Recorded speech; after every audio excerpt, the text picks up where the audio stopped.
উদ্ভিদের শ্বসনে আলোর ভূমিকা কি? What is the role of light in plant respiration? উদ্ভিদের শ্বসনে আলোর প্রত্যক্ষ কোনো ভূমিকা নেই, তবে পরোক্ষভাবে এটি সালোকসংশ্লেষণ প্রক্রিয়ার মাধ্যমে তৈরি হওয়া খাদ্য সরবরাহ করে শ্বসনকে প্রভাবিত করে।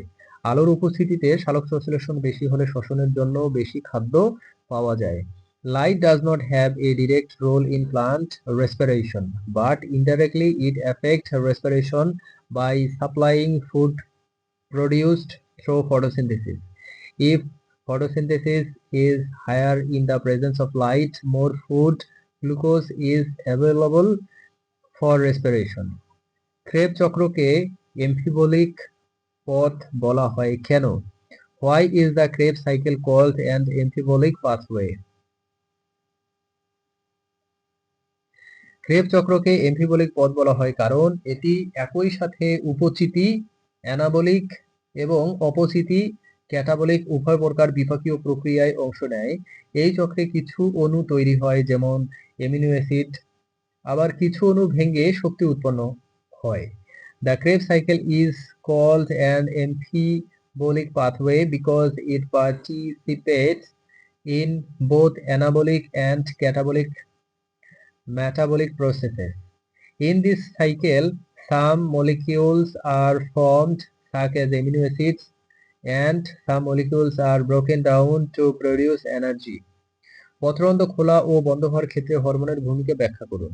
Explain the role of hormones in the opening and closing of stomata.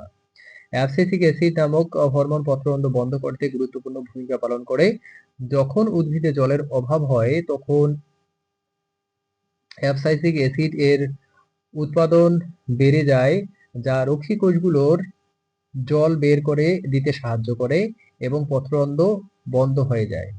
The hormone abscisic acid plays an important role in closing the stomata. When there is a water shortage in plants, the production of abscisic acid increases, which helps to draw water out of the guard cells and close the stomata.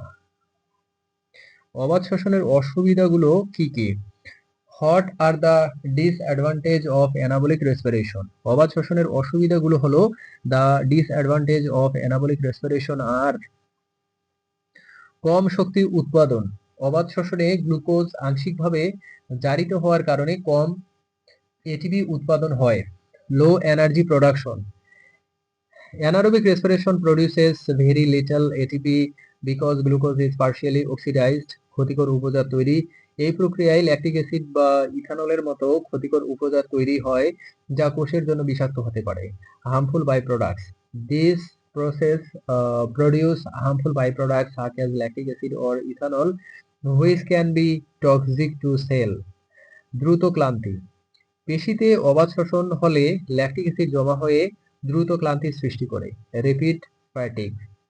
Anaerobic respiration in muscles causes lactic acid to accumulate, leading to rapid fatigue.